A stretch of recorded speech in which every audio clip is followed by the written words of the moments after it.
linda, maravilhosa, cada detalhe, né? Nós enaltecemos o caminho, a gente vê a singeleza dos detalhes, né? Muito gostoso estar com vocês, ver o progresso da casa, as pessoas, né? se ajuntando para estudar o Evangelho. Isso, gente, é algo fantástico, maravilhoso. Parabenizo aos fundadores da casa, aos mantenedores atuais, que vocês perseverem nessa linha de atuação para que o bem seja expansivo cada vez mais. Essa é a proposta da doutrina espírita, né?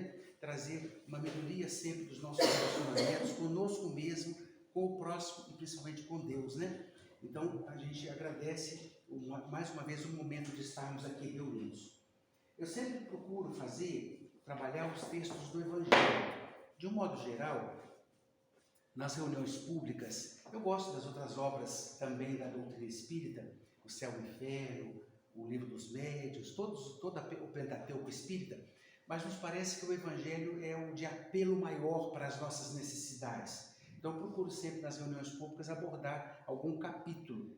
E lá em Foz do Iguaçu, como a gente tinha, às vezes as pessoas não ofereciam um tema pré-estabelecido, eu comecei a imaginar o seguinte: eu vou começar a falar sempre, cada vez, do capítulo 1, 2, 3 na sequência. Agora chegou a vez do 16º capítulo do Evangelho, né? Que fala sobre não servir a Deus e a Mamon.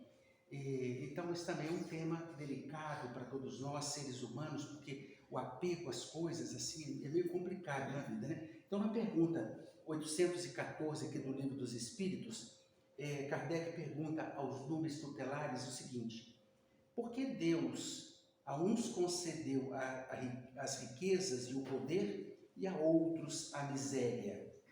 E os espíritos superiores responderam: para experimentá-los de modos diferentes. Além disso, como sabeis, estas provas foram escolhidas pelos próprios espíritos, que nelas, entretanto, sucumbem com frequência.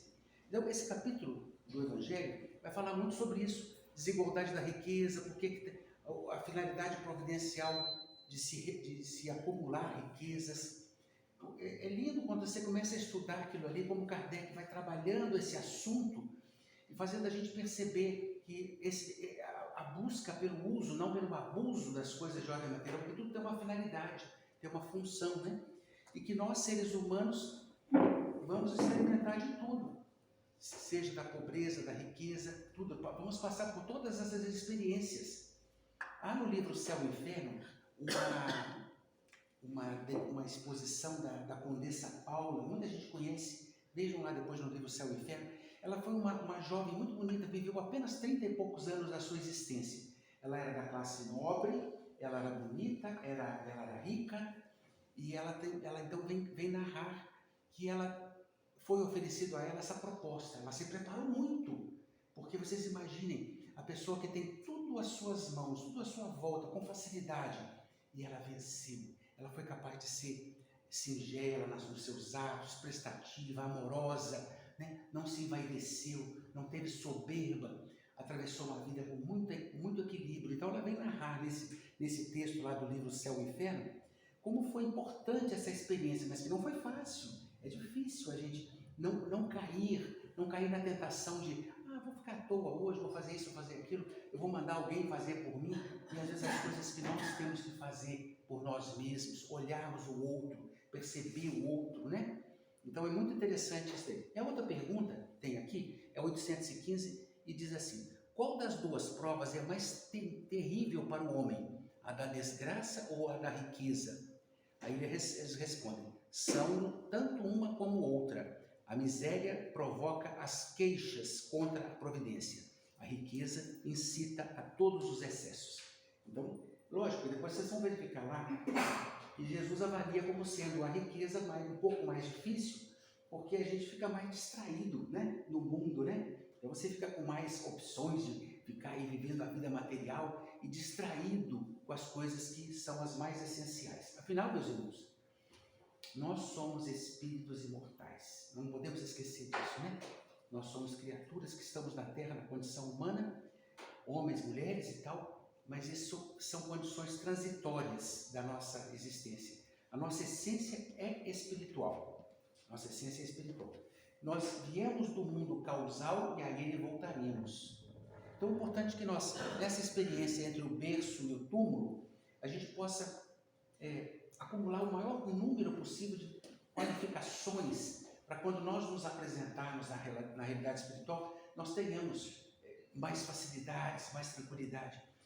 Vejam vocês, meus irmãos, quantas criaturas diariamente falecem, morrem, desencarnam, sem terem tido um momento de meditação, de reflexão, sem terem uma religião, sem fazer nada do que é do lado espiritual, vivendo apenas do ponto de vista material, né?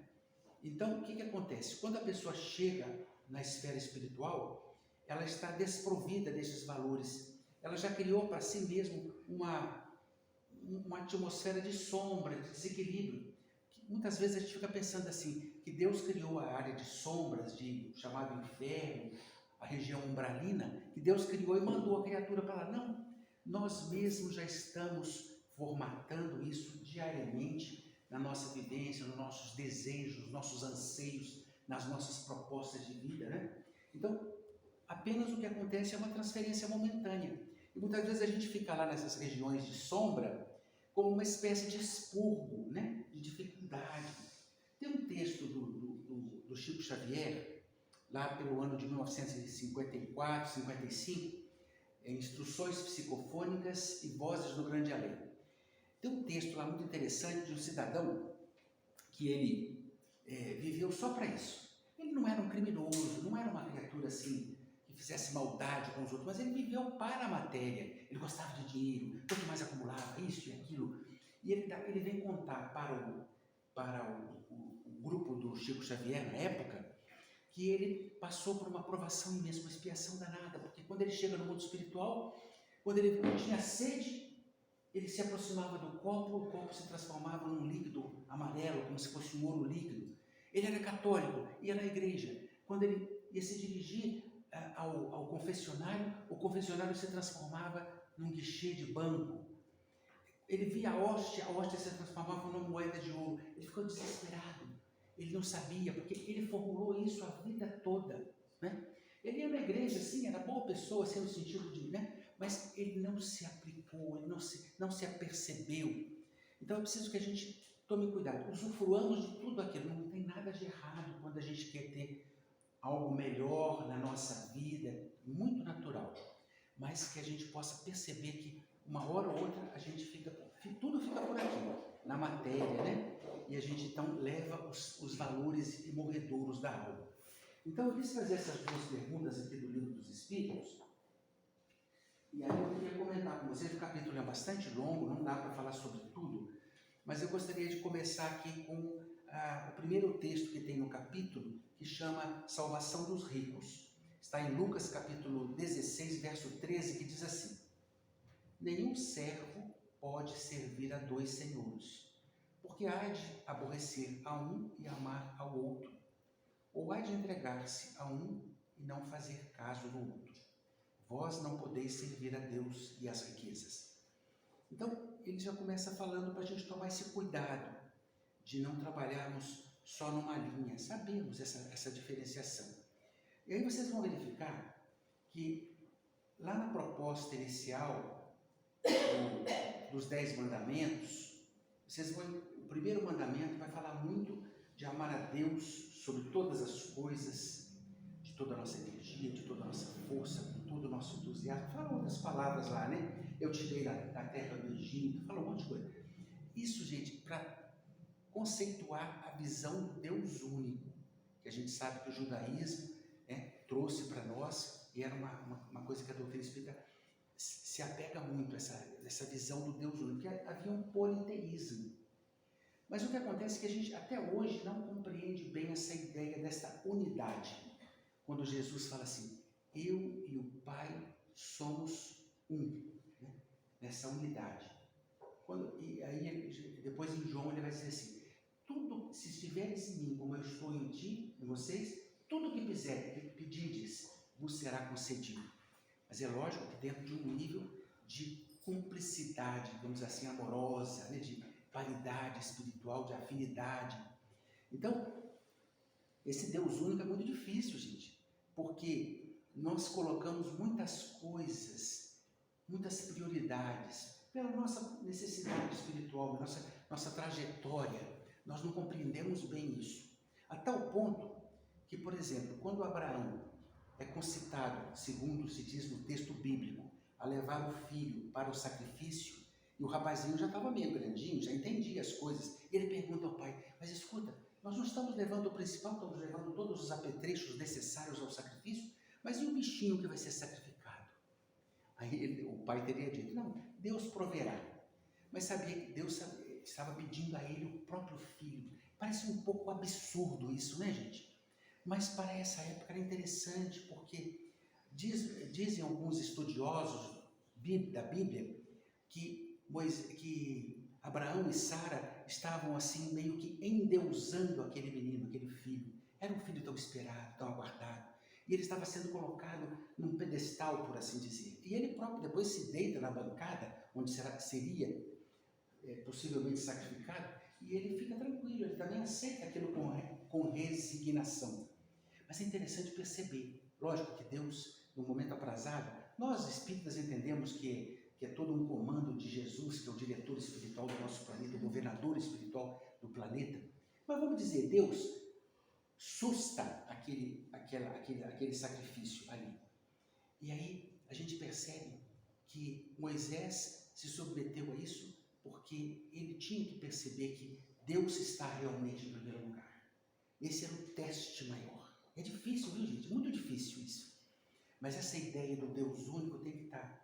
E como a gente coloca muitas coisas nesse entremeio, né, que são talvez mais importantes para nós do que Deus, então às vezes a gente tem as nossas atrapalhadas, as nossas dificuldades. Então, no momento que a gente começar a perceber que nós podemos fazer um processo de entrega gloriosa a Deus mesmo, nos momentos mais difíceis da nossa vida, vocês lembrarem deste Deus poderoso, Criador dos universos, como hoje a gente já sabe. Então a gente vai procurando envolver essa corrente de luz, nós vamos ficar a salvo de muita coisa. Essa é a ideia, estar a salvo, não é a salvação que alguém vai nos pinçar daquela, né? Mas estar a salvo porque nós estamos desejando aquilo, porque nós estamos confiando, nós estamos resignados diante da determinação do Pai para a nossa vida. Mas então, a gente, nessa parte aqui das riquezas, muitas vezes a gente coloca isso à frente. Quantas coisas, meus irmãos, quantas tragédias a gente não vê nos noticiários de criaturas que cometem coisas escabrosas. Por quê? Porque querem o benefício daquilo do outro, né? Por causa de herança, de pensão, disso, daquilo, né? Então, vocês imaginem a loucura que nós seres humanos nos enfiamos nelas por causa dessa falta de cuidado, de ficarmos exageradamente focados naquilo, né? Por quê? Nós, seres humanos, podemos até vencer os nossos propósitos na vida sem Deus, sim. Às vezes, não acredito em Deus, mas eu quero isso, quero aquilo, e projeta, e às vezes vence do ponto de vista material. Ele vence as dificuldades, ele supera, ele alcança aqueles propósitos. Mas chega um momento na vida da pessoa, por que valeu a pena tudo isso e tal? Parece que a pessoa tem, num determinado momento, um vazio existencial que ainda está tão em moda nos dias de hoje. Por quê? Porque falta alguma coisa. Falta este alimento espiritual que a gente precisa ter, que a doutrina espírita tanto nos pede, sabe? O que eu tenho visto agora nos diálogos fraternos que a gente faz na casa espírita é essa necessidade da busca da espiritualidade. As pessoas, mesmo estudando a doutrina espírita, não se apercebem que nós estamos, de fato, como diz o Paulo, envolvidos por uma nuvem de testemunhas que se acotovelam conosco, que estão junto. Então, meus irmãos, eu peço muito, tenham as suas dificuldades, percebam isso, se liguem coisa boa, leiam textos bons. Se você pegar um texto desse, que foi lido aqui do Pão Nosso, são 180 capítulos. Se você ler um por dia e refletir 5, 10 minutos nele, você vai demorar um semestre, meio ano, para você ler o livro todo. Mas aquilo vai te dar, sabe, é muito bom isso. Faça a sua prece. Não é que eu quero que vocês virem beatos de ficar rezando o tempo todo, mas essa ligação com o alto tem que estar atenta. Vigilância. Estejam vigilantes diante disso, né? Porque, às vezes, E a gente não pode perder a oportunidade de sermos úteis. A doutrina espírita bate nisso. Se você for ver o Evangelho de ponta a ponta, ele vai sempre nos colocar nessa postura de prestar atenção. Às vezes é um detalhe que você pode ser útil a alguém, falando, se calando, enfim, de diversas maneiras. Então você vai verificar que essa atuação sua, esse estar atento, esse estar desperto para os valores espirituais, fazem a diferença na nossa vida. Tá? Não deixe essa oportunidade, não perca essa oportunidade de ser útil no ambiente doméstico, no ambiente profissional de vocês, onde vocês estão. Estejam atentos. Vão entrar num lugar que é mais difícil, você tem alguma dificuldade, pondere, faça uma prece, imagine aquele ambiente carregado de luz, de carinho, né? Então, é muito bom isso. Então, ele está falando dessa questão da salvação. Aí, na sequência do texto, diz assim, ó, e eis que chegando a ele lhe disse, bom mestre, que boas obras devo eu fazer para alcançar a vida eterna? Jesus lhe respondeu, por que me chamas bom? Bom só Deus o é. Porém, se tu queres entrar na vida, guarda os mandamentos. E ele lhe perguntou, quais? E Jesus lhe disse, não cometerás homicídio, não adulterarás, não cometerás furto, não dirás falso testemunho, honra teu pai e tua mãe e ama o teu próximo como a ti mesmo. O mancebo lhe disse, eu tenho guardado tudo isso desde a minha mocidade. O que é que me falta ainda? Jesus lhe respondeu, quer ser perfeito? Vai, vende tudo que tens e dá aos pobres, e terás o tesouro no céu. Depois vem e segue. O mancebo, porém, como ouviu esta palavra, retirou-se triste, porque tinha muitos bens. E Jesus disse aos seus discípulos, em verdade vos digo que um rico dificultosamente entrará no reino dos céus. Ainda vos digo mais, que mais fácil é um camelo passar pelo fundo de uma agulha do que um rico entrar no reino dos céus. Bom, essa passagem está em Mateus, em Lucas e em Marcos.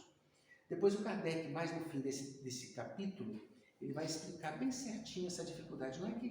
Não é que Jesus queria dar isso como uma receita geral e ampla para todas as criaturas. É porque o rapaz era uma pessoa boa, ele cuidava de todos os mandamentos, ele cumpria todos aqueles mandamentos da lei. Mas Jesus sentiu que faltava a ele alguma coisa, esse apego, essa necessidade.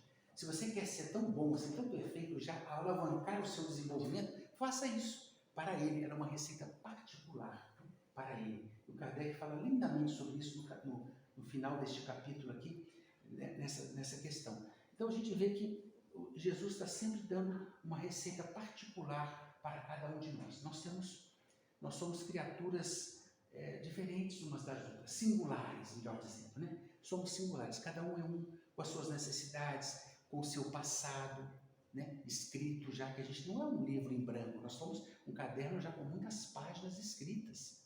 Você que está aqui, querido irmão, nesse salão, a gente já tem coluna vertebral, já tem cérebro, né? Olha, quantas coisas nós já criamos, já formatamos que funcionam em nós num automatismo fabuloso. Ninguém está aqui preocupado com o nosso sistema circulatório, com o coração, com isso, com aquilo, com o sistema digestivo. Isso está funcionando, ninguém está preocupado com isso.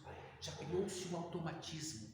Então o Emmanuel diz assim, que o dia que nós criarmos o automatismo para o lado do bem, nós nem cogitarmos do mal, nem cogitarmos de querer revidar, de querer vingança, de querer de ficar magoados, de ficar ressentido. No dia que isso nem passar pela nossa cabeça, nós estaremos em outro estágio da nossa evolução espiritual.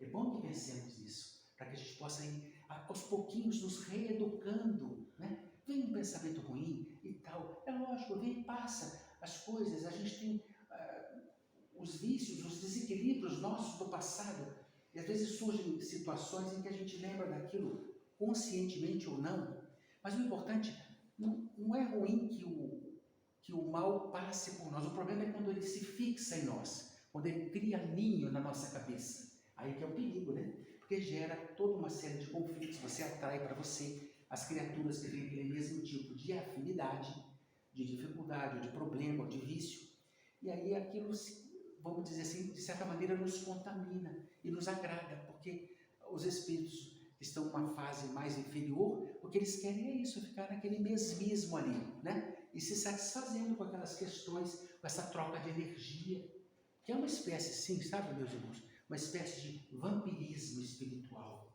né? As pessoas se alimentam disso, né? Dessas perspectivas e tal. Mas quando você, sendo sábio, você percebe que se aproxima um companheiro doente, desequilibrado, você, puxa, meu irmão, eu estou percebendo que você está aqui perto de mim, estou aqui fazendo uma prece, que Deus te abençoe, né? Que Jesus te cubra de bênçãos e tal. E o Espírito toma um susto, porque ele não esperava talvez essa sua reação, de você tomar providência daquilo. Eu estou meio triste, meu Deus. Recolha-se, faça uma prece, peça a Deus que te intua, e você vai então criando uma atmosfera nova, você vai sendo envolvido pelas correntes superiores da vida. Porque a espiritualidade superior, ela não violenta a nossa consciência, ela fica aguardando, acatando o momento oportuno para agir conosco, né? Eu sempre falo para vocês, talvez eu já tenha falado aqui em outra oportunidade, quando a gente lê a parábola do filho pródigo, a gente pensa assim, puxa, é um rapazinho que saiu tresloucado aos 18 anos e voltou aos 40, né? Arrependido. Sim, pode até ser, mas essa história é muito mais ampla do que isso. Porque o rapaz sai de casa, pede a herança antecipada de um pai vivo, né? O pai está vivo, e ele pede a herança, e o pai dá. Ele vai, faz tudo aquilo que você sabe que diz a parábola, comendo comida de porcos lá, né? Que é uma coisa para judeu terrível. E ele se lembra, puxa vida, na casa do meu pai, os servos que estão morando lá são muito bem mais tratados do que eu. Eu vou sair daqui. Ele toma a deliberação e vai. E o pai faz uma festa, põe um anel, uma capa, faz toda aquela confusão que vocês veem lá na parábola. Mas isso parece que é essa história de poucos anos, mas não, gente. É uma história de uma existência de 1 milênio, de 2 milênios, gente.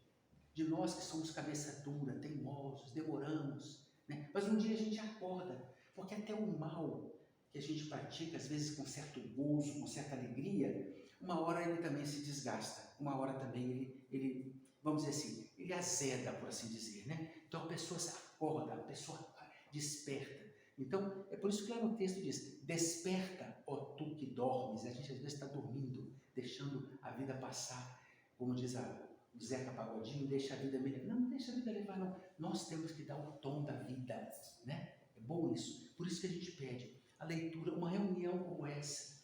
Vocês poderiam estar na casa de vocês assistindo novela, jogo de futebol, que estão aqui, pensando, elaborando essas coisas, comungando com ideias superiores que estão presentes aqui, trazendo para vocês as pessoas talvez que sejam complicadas nas vidas de vocês do passado, que estão se reeducando também. Então, essas coisas são importantes, gente, tá? Às vezes eu fujo do tema aqui, mas é assim mesmo, né? Eu falei para o pessoal que coisa de DNA, data de nascimento antiga. Eu já estou com quase 70, então vocês me desculpem das repetições aí. Olha, no guardai-vos da avareza, diz assim, então lhe disse um homem da plebe, mestre, dize a meu irmão que reparta comigo da herança. Porém Jesus respondeu, homem, quem me constitui a mim juiz ou partidor sobre vós outros? Depois lhe disse, guardai-vos e acautelai-vos de toda avareza, porque a vida de cada um não consiste na abundância das coisas que possui. Sobre o que lhes propôs esta parábola, dizendo, o campo de um homem rico tinha dado abundantes frutos, e ele revolvia dentro de si estes pensamentos, dizendo, que farei, que não tenho onde recolher os meus frutos? Farei isso, disse ele, derrubarei os meus celeiros e os farei maiores, e neles recolherei todas as minhas novidades e os meus bens. E direi à minha alma, alma minha, tu tens muitos bens em depósito para largos anos. Descansa, come, bebe, regala-te. Mas Deus disse a este homem, nécio, esta noite te virão demandar a tua alma, e estas coisas que tu ajuntaste, para quem serão? Assim é quem entesoura para si e não é rico para Deus. Aqui no início dessa passagem, o rapaz queria constituir Jesus como um meador de riqueza, de partilha de herança, de bens, né? Gente, esse é um problema gravíssimo. É bem possível que vocês conheçam na família de vocês ou em famílias próximas situações terríveis dessa parte, quando chega que desencarna um ente querido e aí fica aquela confusão, aquela coisa, né? Então, tome cuidado. Eu me recordo de uma pessoa muito próxima a mim, que ele, chegando aos filhos, ele tinha direito lá a um valor qualquer, e ele falou para o filho e para o neto dele, olha, eu quero pedir a vocês, eu estou abrindo mão disso, isso não me interessa. Eu pediria muito a vocês, vocês têm direito, eu estou mexendo até num direito constitucional de vocês, mas eu pediria, isso vai dar confusão, vai dar problema, abramos mão, e foi a melhor coisa que eles fizeram. Às vezes é melhor a gente abrir mão, ficar com aquele tranquilo, sem muito, sabe? Não estou dizendo que isso é certo, viu, gente? Cada cabeça é uma sentença, cada um vai agir conforme é o mais adequado. Mas às vezes esse apego, essas coisas, dá um problema sério mais para frente, né? Então, esse é um caso muito grave que a gente vê ainda nos dias atuais e transita conosco a questão de partilhas, né? Então vocês vejam, esse homem aqui recolheu tanta coisa, mas estava focado apenas no lado material, tinha tantos bens, tanto recurso, mas não sabia nem onde colocar mais os seus bens. E aí está posto a ideia que Jesus trouxe, né? Que em algum momento nós seremos convocados à realidade espiritual, né? E vamos talvez ficar como aquele homem lá que eu comentei com vocês, que veio narrar para o Chico Xavier. A primeira vez que ele foi na reunião lá do Chico Xavier, ele estava arrasado. E vamos dizer assim, foi atendido no primeiro momento e tal. E numa segunda reunião é que ele vem contar a história dele para a gente, para os amigos lá, né? Que ele passou toda essa dificuldade, mas que estava melhor e recomendável. Essas lições, gente, são lições para nós. Quando você vê aqui no Livro dos Espíritos, no Evangelho segundo o Espiritismo, Instruções dos Espíritos, Kardec foi recolhendo centenas, talvez até milhares de psicografias que vinham de toda parte e selecionava e encaixando maravilhosamente bem em cada capítulo, para cada coisa, né? Então são os Espíritos que vêm nos dizer, nós já fomos homens e mulheres como vocês aí na face da terra, já passamos por essas tribulações todas, mas acreditem, quantas vezes, acreditem, veja bem se não é melhor, eles tentando nos convencer de que essa é a melhor postura, né? Então é muito interessante perceber isso. O outro texto que eu queria trazer para vocês é Jesus em casa de Zaqueu. E tendo entrado em Jericó, atravessava Jesus a cidade, e vivia nela um homem chamado Zaqueu, e era ele um dos principais entre os publicanos, e pessoa rica, e procurava ver Jesus para saber quem era, e não o podia conseguir por causa da muita gente, porque era de pequena estatura. E correndo adiante subiu a um sicômoro, pé de figo, né? Se não me engano, para o ver, porque por ali havia de passar. E quando Jesus chegou àquele lugar, levantando os olhos, ali o viu e lhe disse: Zaqueu, desce depressa, porque importa que eu fique hoje em tua casa. E desceu ele a toda pressa, e o recebeu gostoso. E vendo isso, todos murmuravam, dizendo que tinha ido hospedar-se em casa de um homem pecador. Entretanto, Zaqueu, posto na presença do Senhor, disse-lhe: Senhor, eu estou para dar aos pobres metade dos bens, e naquilo em que eu tiver defraudado alguém, pagar-lhe-ei quadruplicado. Sobre o que Jesus lhe disse: hoje entrou a salvação nesta casa, porque este homem é filho de Abraão. Porque o Filho do Homem veio buscar a salvar o que tinha perecido. Então, a grande ideia de Jesus é perceber que quando a espiritualidade vê que uma criatura se reformulou, que uma criatura buscou uma postura diferente em relação à vida espiritual, o próprio conceito que tem de si mesmo, é como se fosse uma festa no mundo espiritual, né? O mundo espiritual se alegra, porque a criatura deliberadamente acatou aquelas orientações, né? E aí que vem o conceito de salvação, é nesse sentido, que a pessoa fica salva de tanta coisa ruim, porque ela se deliberou a isso, né? Então a gente vê que Zaqueu, ele tinha aqueles problemas todos, mas ele ficou encantado com a mensagem do Cristo, né? Ele ficou tocado por aquela criatura diferenciada, que foi lá subir numa árvore. Você vê, Jesus passando, ele deve ter percebido a vibração daquele homem, né? O desejo, o brilho no olhar, o desejo de alteração na sua conduta. Então vocês vejam aqui que tem toda uma didática nessa história que Kardec conta aqui. Ele vai colocando essas passagens de Jesus para mostrar para a gente que é um momento novo na vida das criaturas, quando a gente se dá conta de que a gente está equivocado e a gente compreende que a mensagem de Jesus entrou em nosso coração e a gente começa a se transformar numa outra criatura, né? E a outra, talvez a última que nós possamos falar hoje, é a parábola do mal rico, que é muito interessante também. Eu tenho certeza que todos vocês conhecem, que diz assim: havia um homem rico que se vestia de púrpura e de holanda, e que todos os dias se banqueteava esplendidamente. Antes de continuar, queria destacar essa primeira parte aqui. O problema deste homem rico, ele não era, pelo que o texto diz, um criminoso, um desequilibrado, assim, do ponto de vista de fazer mal para os outros, não. Mas ele se vestia de púrpura e holanda e todos os dias se banqueteava esplendidamente. Vaidade, né, gente? Vaidade. Eu vou me vestir, isso aqui é maravilhoso e tal. E a pessoa fica dando a si mesmo uma importância muito maior, né? Então a gente perde o propósito da vida. Então, nos parece que o primeiro tópico que eu queria salientar é a questão da vaidade, né? E a vaidade, às vezes, nos torna cegos para certos aspectos. Havia também um pobre mendigo, por nome Lázaro, todo coberto de chagas, que estava deitado à sua porta e que desejava fartar-se das migalhas que caíam da mesa do rico, mas ninguém lhe as dava, e os cães vinham lamber-lhe as úlceras. Lázaro também não era assim, pela titulação que aqui oferece, não era uma criatura assim também, um poço de santidade, um poço de bondade, não. Era um homem que estava ali.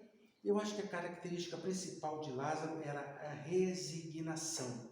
Ele era resignado diante daquilo que talvez ele não pudesse mudar, né? Nos dias de hoje, as técnicas de psicologia e tal, elas têm avançado tanto e nos intuído para outras direções, mas talvez naquela época a pessoa, naquele mesmismo, naquela pequenez de vida, não tinha essa aspiração, né? Então ele ficava ali acomodado naquelas questões, talvez não tivesse. Hoje nós temos tantas oportunidades, né? A pessoa pode ir atrás disso, daquilo, corre aqui, corre ali, e às vezes consegue superar suas limitações. Naquela época as situações eram muito diferentes. Então eu destaco em Lázaro essa questão. Ele não era uma santidade, mas ele era resignado, esse era o grande valor dele, né? Ele não queria forçar ninguém, não queria trazer transtorno para ninguém.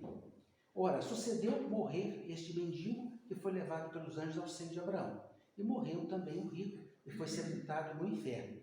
Aqui são expressões lá do Velho Testamento, o seio de Abraão. Vocês podem lembrar assim, a grande ceia de Jesus participando da ceia, cortando o pão, aquela coisa toda. E você vê um ambiente de luz, um ambiente de fraternidade, um ambiente de confiança, de alegria, de paz interior, de consciência tranquila. Então esse seio de Abraão quer dizer isso, né? Seio de Abraão é essa percepção que se tinha. Uma linguagem lá do Velho Testamento, são textos, né, que se utilizavam na época. Então esse seio de Abraão é isso aí. E o Lázaro, sepultado no inferno, também é outra expressão. Não é que ele foi sepultado no inferno, mas ele transferiu para a vida espiritual todas essas aspirações que ele, durante toda uma vida, teve. De ser vaidoso, de não se importar com ninguém. Ele sabia, ele conhecia Lázaro, sabia que tinha ali outras criaturas e tal, mas ele se banqueteava. Eu tenho aqui para mim, olha que gostoso o meu banquete e tal, que alegria. E a pessoa não se percebeu. A vida passou e ele não se deu conta de que aquilo não era adequado, não era o justo, não era o preciso de ser feito, né? Então, aqui, e quando ele estava nos tormentos, levantando os olhos, viu de longe Abraão e Lázaro no seu seio. Então, de longe ele viu, ele se apercebeu, puxa vida, olha lá, olha que coisa encantador o Lázaro, que eu via lá na minha porta, depauperado, agora está lá numa boa, lá com Abraão, uma situação boa, tranquila, equilibrado, limpinho, bonito, e eu aqui, nesse sofrimento, porque é um sofrimento moral, sabe, gente? Um sofrimento moral que arde dentro da gente, uma incompreensão. Puxa, como eu fui capaz de fazer isso, de ser tão diferente, né? Essa dor que ele teve, né? Então ele gritou para o pai Abraão: compadece de mim, pai, manda aqui Lázaro para que molhe em água a ponta do seu dedo, a fim de refrescar minha língua, pois sou atormentado pela chama.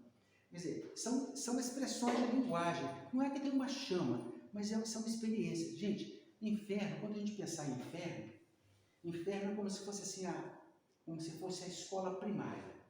A escola primária existe, está lá. Nós passamos por ela, né?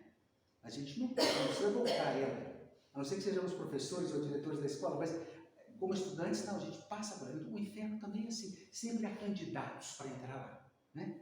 Seja, um dia talvez o nosso planeta não se capacite mais ainda, porque ele vai evoluir, né? Aqui não vai ter mais nenhum inferno ligado ao orbe terreno, mas outros orbes terão, porque sempre há candidatos para isso. Por isso que chama inferno eterno, nesse sentido, né? De que ele sempre existe, porque sempre há candidatos para visitá-lo ou para frequentá-lo, até que aquela energia deletéria, desequilibrada, vá se desfazendo, a criatura entra numa linha de arrependimento, de compreensão da vida, ele clama. Eu acho que esse mal rico aqui, gente, ele tem tantos valores, vocês vão verificar aqui. Olha que interessante, ele clamando, e daqui a pouco ele vai clamar pelos irmãos que estão lá na terra, fazendo as mesmas coisas que ele fazia. Então, me parece que ele tem um coração bom, né? Me parece isso.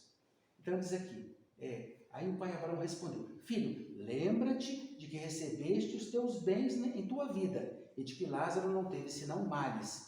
Por isso está ele agora consolado, e tu em tormentos. E demais, que dentre vós está firmado um grande abismo, de maneira que os que querem passar daqui para vós não podem, nem os que de lá passar para cá. Tem um fosso vibratório ali entre uma criatura e outra. Quem está nas angústias, na dor, no sofrimento, não tem a capacidade de se abstrair e de superar, né? Talvez o rico até teve um pouco, porque ele se apercebeu desta realidade lá. Ele não pôde se transportar, mas ele se apercebeu dessa realidade. Mas muitos de nós estamos nesse fosso vibratório e com dificuldades, né, para poder sair. Lógico que a doutrina espírita nos explica que isso não é eterno, porque existe o processo de reencarnação, a gente volta, especialmente se você se arrependeu, se você ressignifica a tua vida na esfera espiritual. Quando você volta melhor aquinhoado, melhor aparelhado para ter uma encarnação mais primorosa, mais vitoriosa, né, gente? Então, nesse sentido, naquele momento não dá para separar instantaneamente. E aí disse o rico: pois eu rogo, pai, que mandes à casa de meu pai, pois tenho 5 irmãos, para que lhes dê testemunho, e não suceda venham também eles parar neste lugar de tormentos. Você vê, aí que eu vejo a beleza do mal rico, ele preocupado. Puxa, eu tenho tanta mancada, os meus irmãos estão fazendo as mesmas coisas lá, gente, eles vão cair aqui. Quem sabe a gente pode advertir, quem sabe o pai Abraão pode mandar Lázaro ou alguém lá para dar uma divertida nisso. Vocês estão vendo por que eu pedi para mim ler aquele texto ali, do pai de Moisés lá? Eles têm, né? Mas é interessante, vamos continuar aqui. E Abraão lhe disse: eles lá têm Moisés e os profetas, ouçam-nos. Disse, pois, o rico: não, pai Abraão, não, mas se for a eles algum dos mortos, hão de fazer penitência. Abraão, porém, lhe disse: se eles não dão ouvidos a Moisés e aos profetas, tampouco se deixarão persuadir, ainda que ressuscite algum dos mortos. Vocês vejam que é interessante que essa passagem, ela vai dando uma série de contornos de que a doutrina espírita tem razão. Por quê? Os dois morreram. A vida está correndo solta lá e correndo solta aqui, concomitantemente.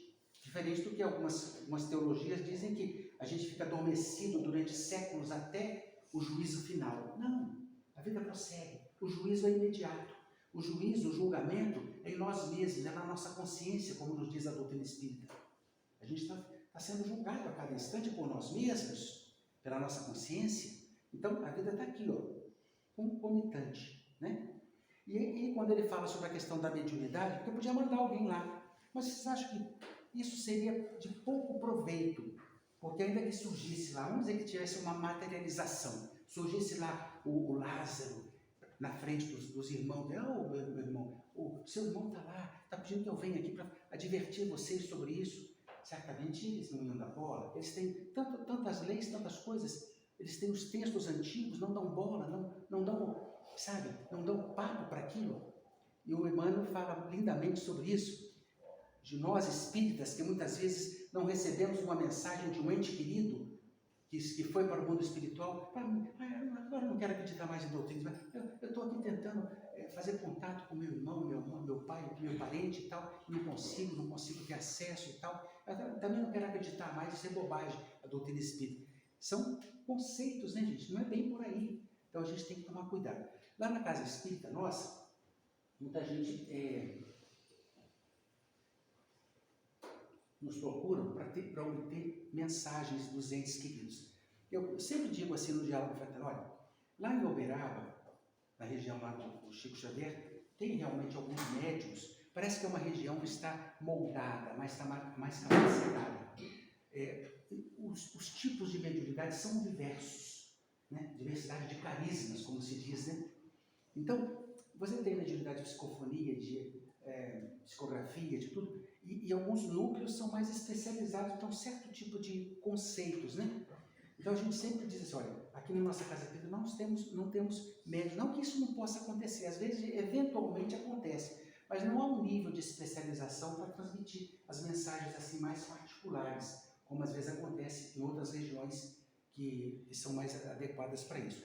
Mas é muito interessante aqui o que suscita essa passagem de Lucas, porque ele não nega, porque ele poderia, se não existisse a mediunidade, ele falaria assim para o Malguinho, isso aí é um absurdo que você está me pedindo, isso é impossível. É impossível que alguém venha dessa esfera para lá. Ele não fala isso, ele fala, se eles não dão ouvidos aos profetas, tampouco se deixarão persuadir, ainda que ressuscite algum dos mortos. A palavra ressuscitar é a palavra da época, né? Ainda que se apresente para ele algum dos mortos.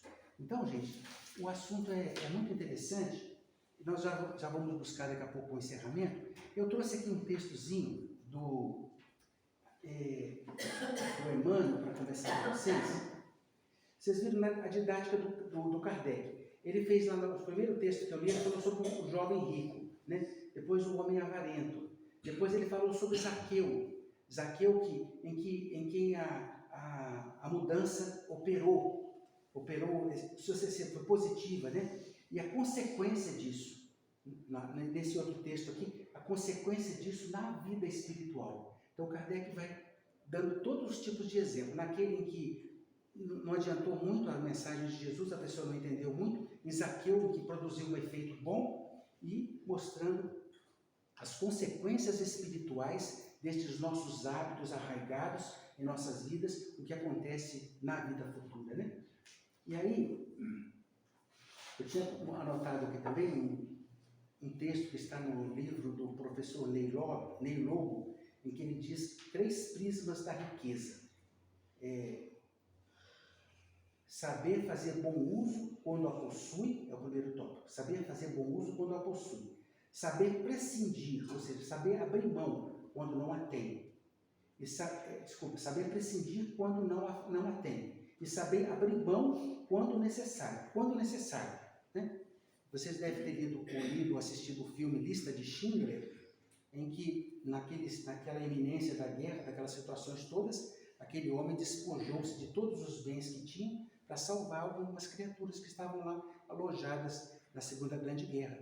E ao final do filme, ele ainda se dá conta, puxa vida, ele viu que tinha um objeto, um relógio, alguma coisa assim, puxa vida, isso aqui podia ter salvado mais um. Porque ele foi comprando, né, os nazistas para poder soltar o pessoal lá que estava aprisionado. Então Então é muito interessante aí a gente ver, quando ele diz aqui, saber abrir mão quando necessário. A gente sabe que então é uma postura. E aí, para ir finalizando, gente, nosso trabalho de hoje, eu peguei um texto aqui do Emmanuel, do livro Tocando o Barco, que ele diz assim: não suponhas que o rico da parábola seja a única espécie de mordomo infeliz na vida espiritual. Ainda hoje, há quem se banqueteia nos festins da saúde física, menosprezando os enfermos que lhe batem a porta. Então aí o Emmanuel vai deslocando do aspecto material para os outros aspectos da vida, né? Diz ele aqui: não te detenhas tão somente na contemplação do quadro evangélico em que um pobre sovina encontrou, ao fim da estrada, apenas o azinhavre a que se lhe reduziu o perecível tesouro. Quer dizer, o tesouro que ele tinha na terra virou, né, uma coisa bem ruim, vamos dizer assim, né? Nada, né?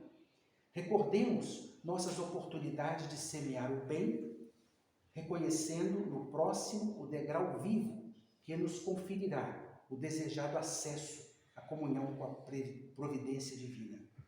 O próximo, a pessoa que está próximo, a pessoa com quem convivemos diariamente, é esse degrau vivo que vai nos dar o ensejo à comunhão.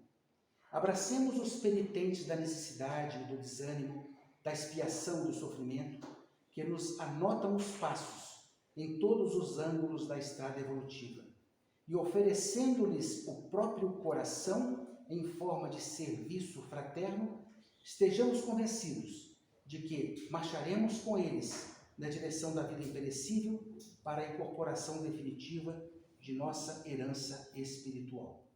Esse aqui é um dos textos. E o último que eu queria comentar rapidamente com vocês está no livro, tem um livro que chama Dinheiro, um livro lá do Chico Xavier também, autoria espiritual do Emmanuel. Ele diz assim, nesse capítulo ligado à avareza: o avarento dos bens materiais é credor de reprovação, mas o avarento do amor é digno de lástima. O primeiro, que é o dos bens materiais, né, se esconde num poço dourado. O segundo mergulha-se nas sombras do coração. O sovino da fortuna amoedada retém pedras, metais, papéis de valor convencional que a vida substitui na provisão de recursos à comunidade. Mas o sovino da alma retém a fonte da felicidade e da paz, da esperança, do bom ânimo, que constitui alimento indispensável à própria vida. Gente, isso é bem importante. Na medida do possível, aquilo que você sabe, se dispõe a fazer pelo próximo, ser útil, ser agradável, ser mais positivo, mais agradável. Às vezes você está num problema, passando um momento difícil, recolha-se, faça uma prece. Quando você abrir a porta para lidar com as pessoas, vá com outra direção. Você vai ser uma criatura abençoada, porque os espíritos superiores estão te vigiando. Eles vão dar extremado valor quando você consegue superar aquele momento seu de dificuldade e você se doa ao outro, esquecendo de si mesmo, né? Não fazendo conta de você mesmo, como nos diz lá, né? Negue-se a si mesmo, né? Como diz a passagem do texto, do Evangelho. Aí prossegue aqui o Emmanuel. O primeiro teme gastar bagatelas e arroja-se à enfermidade e à fome. O segundo teme difundir os conhecimentos superiores de que se enriquece e suscita incompreensão ao redor dos próprios passos. O sovino da riqueza física encarcera-se no egoísmo. O sovino das bênçãos da alma gera a estagnação onde se encontra, envolvendo-se ele mesmo num nevoeiro perturbador. Né? Então a gente entra num nevoeiro perturbador, porque a gente se fecha, né, ao mundo, às outras criaturas. Ainda que não possuas dinheiro com que atender às necessidades do próximo, não esqueça o tesouro de dons espirituais que o Senhor te situou no cerne da própria alma. Auxilia sempre. Mais se faz útil quem mais se dedica aos semelhantes, amparando-lhes a vida. E para terminar, ele diz a seguinte frase: as casas bancárias e as bolsas repletas podem guardar a fria correção dos números sem consciência, mas o coração daquele que ama é sol a benefício das criaturas, convertendo a dificuldade e a dor, a desventura e a escassez em recursos prodigiosos destinados à humana sustentação. Né? E a escassez de recursos prodigiosos destinados à humana sustentação. Então, só realmente agora para finalizar, ainda ontem na nossa casa espírita, nós lemos um texto do São Vicente de Paulo, que tem lá no livro do Evangelho segundo o Espiritismo. Ele é um dos missivistas, né, que Kardec colocou, e aí ele faz uma mensagem muito linda no capítulo Não Sai da Vossa Mão Esquerda, Terá a Direita e tal, falando sobre a beneficência, né? E eu recordava para os nossos amigos lá que São Vicente de Paulo era da época lá de 1500, por aí, da Igreja Católica e tal, e teve uma missão muito bonita.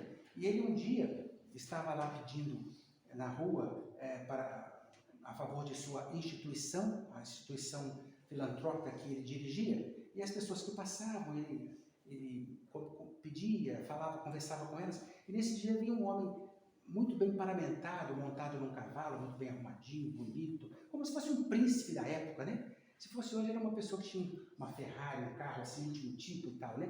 Era um homem bem postado na época. E São Vicente de Paulo se dirigiu a ele, estendendo a mão, explicando o que estava pedindo, e aquele homem arrogante, narcisista e tal, ele, se sentindo incomodado com a presença daquele pedinte à sua frente, cuspiu-lhe na mão. E ele então não se fez de rogado, e olhando para ele, olha, este daqui é para mim, e trouxe para junto do peito. Agora eu quero que você dê para por quem eu estou pedindo, né? E aí, o que acontece? Aquele homem arrogante se apercebeu do que estava acontecendo, desceu do cavalo e foi conversar com ele, quem o havia ensinado a amar e a compreender a vida daquela forma. Transformou-se na sequência, segundo os seus biógrafos, no segundo nome daquela instituição de São Vicente de Paulo. Então, a nossa atitude no bem, meus irmãos, aquilo que você faz de útil, às vezes você não sabe o quanto que aquilo está influenciando um ente querido seu, uma pessoa que você ama, ou às vezes até um desconhecido. Então a sua atitude pode representar muito para as aspirações superiores e, sobretudo, muitas vezes você, cada um de nós, pode ser um agente da espiritualidade maior, agindo a favor do seu semelhante. É isso que Jesus quer de nós, gente. Jesus quer que a gente seja este auxiliar da caminhada, que a gente melhore a vida nossa e do nosso semelhante. O que mais a espiritualidade quer é que a gente trabalhe para que o mundo fique melhor, para que eles próprios possam também um dia retornar, quem sabe, ao nosso convívio e nos trazer as aspirações maiores. Meus irmãos, muito obrigado pela sua atenção. Satisfação imensa estar com vocês nesse dia de sábado, e que Deus ilumine seus corações. Desculpa se eu ultrapassei o tempo aí, né? Muito obrigado mesmo pela sua atenção. Uma satisfação muito grande estar com vocês. Viu? Até uma próxima oportunidade.